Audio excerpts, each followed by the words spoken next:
welcome to Word Without Walls. Welcome to the Wednesday night sunlight service. Tonight's message is called Self-Sacrifice. And again, it's almost a part 2 from last week. Remember, we're going to do some smaller kind of sermons, really focusing on receiving and releasing. Because I think that's how we make this thing practical. I think that's how we make this thing real. I think that's how the rubber meets the road, so to speak. We don't just receive it just to receive it. We receive it to release it, so that we have something to release. And that's really what I want to talk about this week, because last week, when we were talking about self-worth, I was really trying to edify us and build us up in who we are, because if you know who you are, you can stop trying to be somebody you're not. When you receive who you are, your true identity, the love of God, the gift of God that is eternal life, which is knowing the Father in the context of being His beloved Son in whom He is well pleased, when you know your identity, then you can just walk in your identity. Then you can just be who you are, and again, you can stop trying to be anybody else. So that's why last week was self-worth. We saw we are complete in Him. We saw that we are immaculately loved, unconditionally loved, filled with love to overflowing, so that that love comes out of us. And that's what tonight's about, self-sacrifice, taking our self-worth and then knowing what we have to give, what we have to share. Okay, because again, it's not just knowing our self-worth just to know it. It's not receiving His love just to have it. And as great as that is, as wonderful as that is, knowing and believing that we are loved, there's nothing in this world better than giving that love away.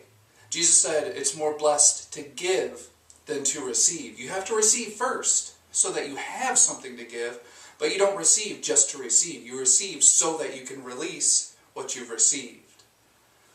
So I want to start with 1 John chapter 3, verses 16 and 17. And really this is all I want to say tonight, but then I want to back up a little bit and show a couple examples of it, and then end hopefully on a high note where we see how we are capable of doing this. So 1 John chapter 3, verses 16 and 17, I'm going to read it in the Message Bible and then in the King James, because I really like how it says it in the King James, so we'll save that for last. 1 John 3, 16 and 17 in the Message Bible reads like this.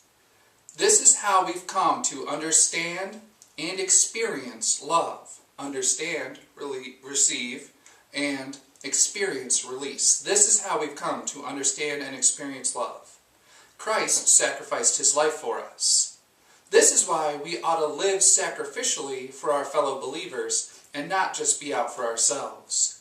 If you see some brother or sister in need and have the means to do something about it, but turn a cold shoulder and do nothing, what happens to God's love? It disappears. And you made it disappear. So again, this goes right back, we've seen in the book of James many times about how faith without works is dead.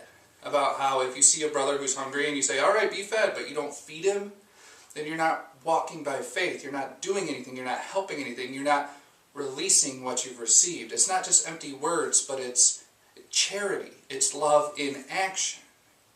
And I really like it how it says, Christ, here's how we've come to understand and experience love. Christ sacrificed His life for us.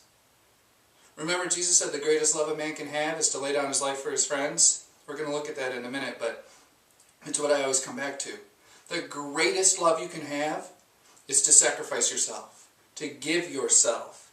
And again, we're going to get into a lot of this here in just a couple of minutes, but to me, sacrificing yourself doesn't mean denying yourself, or this idea we have of trying to fit into a box. To me, sacrificing yourself, it simply means giving who you are, being who you are.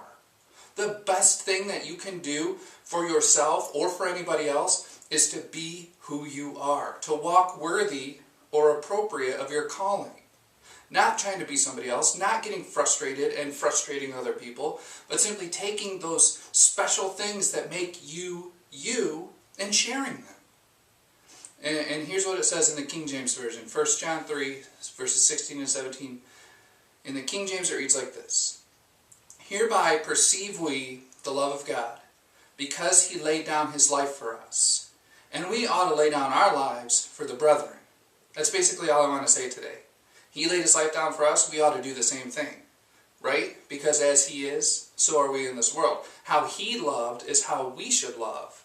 Because he is love, and he loves through us. So remember Jesus said God is a spirit, and those who worship him need to worship in spirit and in truth. We need to be on the right level with this, the same level with this.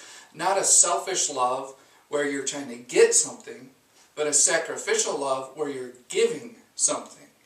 And really that's what love is. Love is giving. We're in 1 John 3:16 now, but we know what John 3:16 says. For God so loved the world, he gave his only begotten Son. Love is giving. It's not taking. He laid his life down for us, and we ought to lay down our lives for the brethren. And then in verse 17 it says, But whoso hath this world's good, and seeth his brother have need, and shutteth up his bowels of compassion from him, how dwelleth the love of God in him? If you don't receive it, if you don't release it, you haven't really received it. Okay, releasing it, in my opinion, is how we truly receive it. If you see somebody who needs what you've got and you don't share it with them, do you really have it? Not according to John. So now let's back up and let's look at Romans chapter 12, verses 1 and 2. And if 1 John 3:16 is all I really wanted to say today, here Romans chapter 12 verse 1 is how I want to say it. Romans chapter 12 verse 1, and again I'll read it in the Message and then in the King James, because I actually like it in the King James better. So we'll do that last. Romans 12 verses 1 and 2, and the heading in the Message Bible says, Place your life before God. And again we're going to look at that in a second too. It says, So here's what I want you to do. God helping you. Take your everyday, ordinary life, your sleeping, eating, going to work, and walking around life, and place it before God as an offering. Embracing what God does for you is the best thing you can do for him. Don't become so well adjusted to your culture that you fit into it without even thinking. Instead, fix your attention on God. You'll be changed from the inside out. Readily recognize what he wants from you and quickly respond to it. Unlike the culture around you, always dragging you down to its level of immaturity, God brings the best out of you, develops well-formed maturity in you. So again, what we see here, take who you are and give it to God. And then he uses who you are for his glory. And I always use myself as an example so nobody gets offended. I'm a writer, right? And I've told this story many times, and I'll probably tell it many more times. All my life I would write things, and I never had any success. I never went anywhere. I never even really finished any of them, but I knew I was a writer. And it wasn't until I started writing Jesus books that I started publishing books, and I started getting things out there, and I started taking what I had to say and actually saying it. It wasn't until I took who I was and offered it to him. See, I wasn't trying to be somebody else. I was just trying to be myself by myself. But it's not by might and it's not by power, it's by the Spirit of God. It wasn't until I tried to be who I am for him that things started to fit and things started to make sense and things started to work out. So in the King James it reads like this. I beseech you therefore, brethren, by the mercies of God, that ye present your bodies a living sacrifice, holy, acceptable unto God, which is your reasonable service. And be not conformed to this world, but be ye transformed by the renewing of your mind, that ye may prove what is that good and acceptable and perfect will of God. And I always like to say a few things whenever I quote these verses. The first thing is God doesn't have three wills. He has one will. His will is good, acceptable, and perfect. That's his one will. It's like the 30, 60, 100-fold, but it's his one will. He doesn't have one good will, one acceptable will, and one perfect will. His will is good, acceptable, and perfect. And the next thing I always like to say about this is, if Paul is writing to us and he's saying, be not conformed to this world, what he's saying is, you've been taken out of the world, don't go back to it. Because he's not saying get out of the world. He's saying don't be conformed. Don't go back to the world. He's saying you've been transformed. Now be transformed. Okay, stop trying to get transformed. Stop trying to get better. Stop trying to get all these things that we've already got. And start being who you are by the renewing of your mind. And listen, the renewing of our mind, it comes from the mind of Christ being in us. The renewing of our mind is really letting the mind of Christ that's already in us be in us. And when that happens, that's when and that's how we present our bodies a living sacrifice. Now watch this, because I think it's important sometimes that we really truly dig in and understand what we're talking about. The word living in our phrase living sacrifice is number 2198 in Strong's Greek Concordance, and it literally means to live. And the word sacrifice is number 2378 in Strong's Greek Concordance, and it means sacrifice. So when Paul says present your bodies a living sacrifice, what he means is a living sacrifice. What he means is sacrifice yourself to live unto God. To be, again, as he writes in another place, to be dead unto sin but alive unto God. Okay, so what we're talking about, we're not talking about denying ourselves in the sense of I'm not good and I have to get rid of me. We're talking about sacrificing ourselves or presenting ourselves as a vessel for God to live in. Right? In the book of Acts it says, in Him we live and move and have our being. And God told me a long time ago the reverse of that is true also. In us He lives and moves and has His being. So presenting our bodies as a living sacrifice, that doesn't mean stop being who you are. It means give who you are to God and let Him do what He wants to do in and through and as you. And the coolest part about that is that we know what He wants to do in and through and as us. In a word, love. He wants to love others in us. He wants to love others through us. He wants to love others as us. Because that's not just what He does, that's who He is.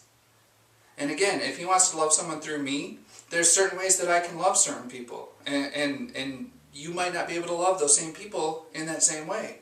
But if I try to be someone I'm not, I may miss out on a connection I could have. I may miss out on being able to bless someone or touch someone or connect with someone or love someone. God puts us in positions on purpose. He takes who we are and He uses that. Okay, I think I touch the most people by what I write, because I'm a writer. Because I present my body, I present myself as a living sacrifice. I live for Him. Okay?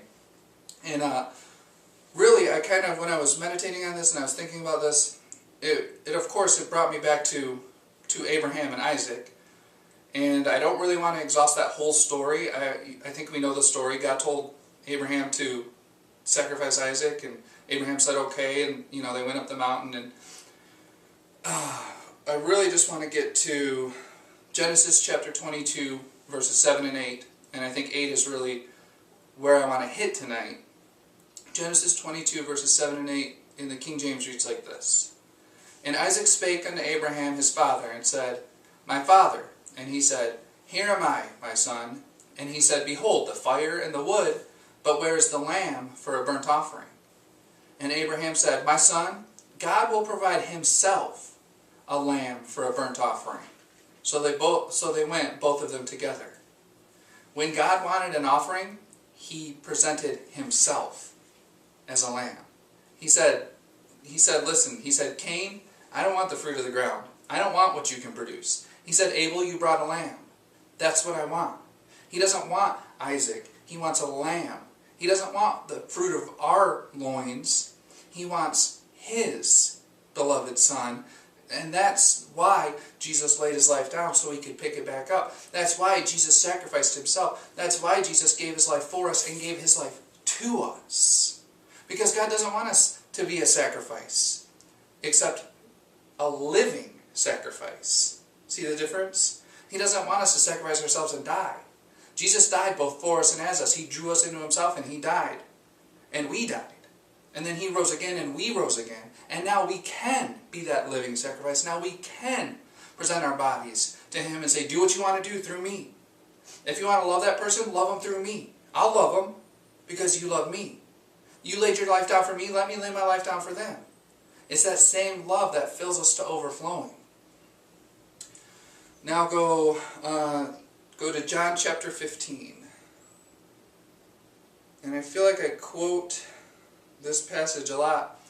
And then I always feel like when I quote a passage a lot, I always feel like I should actually read it and kind of, lay it out as it is, quote it correctly, instead of how I kind of grope around for things and kind of get the gist of things. So again, we'll do it Message Bible first, and then we'll do it in the King James. John chapter 15, starting with verse 8. Jesus says, "This is how my Father shows who He is. When you produce grapes, when you mature as my disciples." How does God show who He is? By punishing us, by torturing us, by scaring us, by throwing us into some afterlife dungeon? No, He shows who He is when we produce fruit. He shows who He is when the love in us comes out of us. How else could the God who is love show who He is other than by an expression of love? And then it says, "I've loved you the way my Father has loved me. Make yourselves at home in my love. Receive it." That's what I've done. Kept my Father's commands and made myself at home in His love. I've told you these things for a purpose, that my joy might be your joy, and your joy wholly mature. This is my command. Love one another the way I loved you. This is the very best way to love. Put your life on the line for your friends. You are my friends when you do the things I command you. I'm no longer calling you servants, because servants don't understand what their master is thinking and planning. No, I've named you friends, because I've let you in on everything I've heard from the Father. I'll read it in the King James, because that's where I usually try to quote it from, and then we'll really get into it. But I think this is so powerful and so important. John chapter 15, starting with verse 8, in the King James reads like this. "Herein is my Father glorified, that ye bear much fruit. So shall ye be my disciples." Again, what fruit are we talking about? The fruit of the Spirit, which is love. Where does the fruit come from? It comes from the vine. And what do? Do we produce much fruit? No, we bear much fruit. We take what He gives us and we share it. We reach it out to those who need it. And spoiler alert, those who need it is everybody.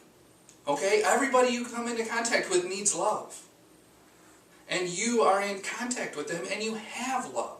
So you can share it. You take your self-worth. You know that you're loved. You know that you have something to give. And then you do a little self-sacrifice and you share what you have. He says in verse 9, "As the Father hath loved me, so have I loved you.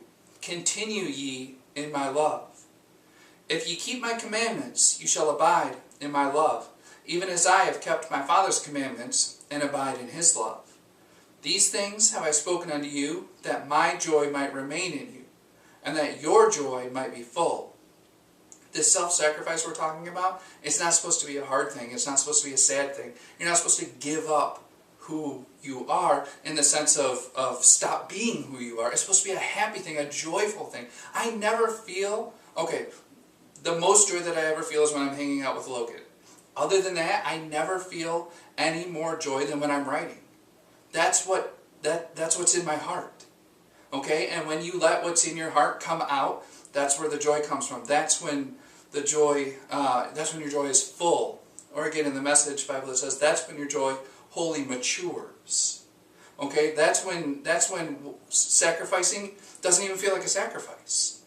It feels natural. Because it is natural. Because we have a love nature, not a beast nature. Christ took care of everything that wasn't Him on the cross. He was a consuming fire that consumed everything except Himself. It left only Himself. And that's what's left now on this side of the cross. Only Him. Only love. He says, "This is my commandment, that ye love one another as I have loved you." And again, I love that verse so much because it takes all of the emphasis off of me. All I have to do is love to the degree that I am loved. So if God wants me to love big, He needs to show me His love for me big. Because if He gives it to me big, I can give it away big. If He wants me to love big, He's got to provide it. I just bear the fruit. He's got to produce the fruit. All I do is receive it and release it. I know my self-worth, then I can self-sacrifice. Jesus says, "Greater love hath no man than this, that a man lay down his life for his friends. Ye are my friends, if ye do whatsoever I command you." And again, what did He just command them? Love one another as I have loved you. And then He said, okay, so He says, Here's my commandment, love one another as I have loved you. No man has a greater love than to lay his life down for his friends. You're my friends if you do what I command you. He drew this big circle of love. Lay your life down for your friends. You're my friends if you do what I command you to love. It goes around and around and around. And it feeds on itself, and it gets bigger and it gets bigger and it gets more powerful. So, again, when we're talking about self-sacrifice, when we're talking about what am I supposed to do, when we're talking about, I hear this question way more than I think anybody should ever ask this question. When we're talking about, how do I be a good Christian? Okay, I don't think there's such a thing as a good Christian and a bad Christian. Okay, because the word Christian means Christ-like, right? So either we are or we aren't. And I'm not saying we always act like we are, but I'm saying you are complete in Him. I'm saying you can't be disqualified because you step out of line. I think it was last week we saw, when you lose your way on the path, there's a voice behind you, and it corrects you, and it turns you back when you turn to the right or to the left. And it keeps you on that straight and narrow path that leads unto life. Not that leads unto afterlife, but that leads unto life. Abundant life. And to me, the only thing that can make life abundant is love. So what are we talking about? Always. Love. So now I'll go to Psalm chapter 4, and I want to read verse 8. And that's where I'm going to close tonight, because I was really thinking about, to me, a lot of this stuff is really simple, but that doesn't necessarily mean it's really easy. A lot of this stuff, it's so radical, it's so different, that without a renewing of our mind, that without being able to see things differently, then it doesn't make any sense. Remember, I think Paul writes about it in another place about how the carnal mind is at enmity with God. It's not subject to the law of God, nor can it be. You can't cram this in where they're not ready for it. Remember, Jesus told a whole parable about sowing seeds. And there were a lot of places where the seed couldn't grow for various reasons. Right? So again, I was thinking about this, and I was trying to see, well, okay, it's easy to say, Jesus laid His life down for you, you ought to lay your life down for others. Okay, but the trick is, you have to experience that truth that He laid His life down for you. It has to be more than just head knowledge, it has to be heart knowledge. Okay? Faith or trust in God doesn't come from us wanting to trust Him. It comes from Him proving Himself trustworthy. It comes from Him showing us, look, Jesus said that no greater love can a man have than to lay his life down for his friends. And then He went to the cross and He did that very thing. He literally put His money where His mouth was. And He expects us to be a living sacrifice. He died. He was that sacrifice that stepped in for mankind. Remember Abraham and Isaac? God provided Himself as the lamb for the sacrifice. Jesus did it so that, in a sense, so that we could be spared from it. He drew us into Himself and died so that death wouldn't be the end of our story. Because He laid His life down so we could pick it up. He died both for us and as us because He knew the next part of the story. He said, death's not the end of this. Death's just the beginning. Okay, after death really comes, in a sense, comes everlasting life. And I know that everlasting life doesn't start or end anywhere, but, in a sense, being born from above, entering into the covenant, the new covenant, all of these things, it's all about what He did on the cross, and 3 days later, when He laid His life down and then He took it back up. When we were in Him, we died. When He died, we live because He lives. So, when we're talking about laying our lives down, it has to come from knowing, and again, heart knowledge, not head knowledge, knowing that He laid His life down for us. That's what we saw in 1 John 3:16. Because He did it, we ought to do it. And because He did it, we can do it. Because now He lives in us. Now He's the one doing it in us. It's all about Him and what He is doing, and it's not about us and what we're doing. So now I want to read Psalm chapter 4, verse 8. And in the King James it reads like this. I will both lay me down in peace and sleep, for Thou, Lord, only makest me dwell in safety. When we're talking about laying our lives down for our friends, we're talking about being able to not only lay down, but to sleep or to rest, because He makes us dwell in safety, because He prepared a place for us. Remember in Song of Solomon, he talks about how our bed is green, and green is where the life comes from. And remember how it's not his bed, it's our bed. Okay, one of my favorite verses in Song of Solomon talks about, it says, draw me and we will run unto you. He does the drawing and He does the running. Okay, and in large part, He just carries us. In large part, it's a river that flows and we just have to go with the flow. I will both lay me down in peace and sleep. For Thou, Lord, only makest me dwell in safety. I can lay my life down because You already laid Your life down.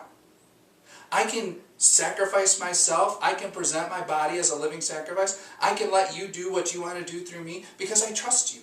Because I know not only do You have my best interest at heart, but You have everybody else's best interest at heart. I know that if I let You do what You want to do in me and through me and as me, it's going to work out. Because what You want to do in me and through me and as me is love. You makest me dwell in safety. Remember what we just saw where Jesus was talking about abiding or dwelling? In love. So again, this thing, it's not hard and it's not harmful. When we talk about sacrificing ourselves, we're not talking about saying, I'm going to stop being me, I'm going to give up me. We're talking about a living sacrifice that says, I'm going to be me. And I'm going to be the biggest and boldest and best me that I can be, because that's who God made me. Because that's who He wants me to be. But He wants me to be me for Him. To be, again, dead unto sin but alive unto God. To take what He's given me and use it for His glory. And how is He glorified? How do the people see Him? When we bear much fruit. When we receive the harvest that He's given us and we share it with those in need who are around us. Which again is what it said in 1 John 3:16. I want to read that one more time just to close. 1 John 3:16 and 17 says, hereby perceive we the love of God, because He laid His life down for us. And we ought to lay down our lives for the brethren. But whoso hath this world's good, and seeth his brother have need, and shutteth up his bowels of compassion from him, how dwelleth the love of God in him? If you can meet somebody's need, that's self-sacrifice. Meet that need. Remember, again, I think it was Peter, they asked him, or maybe it was John the Baptist, they asked him, what should we do? And he said, if you have 2 coats, and you see somebody with 0 coats, give him a coat. If you have abundance from the Lord, share it. If you have received something, now you have something you can give. If you know your self-worth, now you can self-sacrifice. Not because of who you are, but because of who He is in you. Just being yourself. One of the things I've tried to teach Logan more than anything else is, Logan, you are a good, sweet boy, and all I ever want you to do is just be yourself. Just be who you are. Don't think you're bad and you have to try to be good. Know that you're good and just be that. Know that you're complete in Him and just walk in that completeness. Just walk worthy of your calling. Just walk worthy of where He has put you. Just love those people around you. Remember, I think it was last week where I said, don't be a thermometer, be a thermostat. Don't just take the temperature of the room, set the temperature. Give what you've got instead of just taking what other people have. Lay your life down just as He laid His life down. Give what you've got. He gave it to you to share it. Bear the fruit. Don't try to produce it. Don't try to be somebody you're not. Don't try to do things that you're not called to do. And I'm not saying God won't stretch you, because I think He will. Alright? Remember, you have to go out on the limb because that's where the fruit is. But I'm saying, don't try to be somebody you're not. Find that thing that makes you you, and do that thing the best and the biggest and the hardest and the most joyfully that you can. Because that's where your joy comes from. That's how your joy is made full. Joy, joy, joy, joy down in my heart, right? So what's in your heart is what will bring you joy. As a man thinks in his heart, so is he. It's all about the heart. It's all about love. So again, when we know our self-worth, then self-sacrifice is not a problem. When we know what we have, sharing it is easy. Presenting our bodies as a living sacrifice instead of trying to die all the time. Alright? God wants us to live. He came that we might have life and have it more abundantly. And again, what makes life abundant? Love. What do we have to share? Love. How do we sacrifice? We lay down our lives for each other. We give what we've got to each other. So that's what I have for this week. As always, thank you so much for your attendance. Thank you for watching and sharing the videos, reading and sharing the rants, buying the books, all your support, just helping me get the word out there. I really appreciate you guys, and I love you, and there's nothing you can do about it. Amen.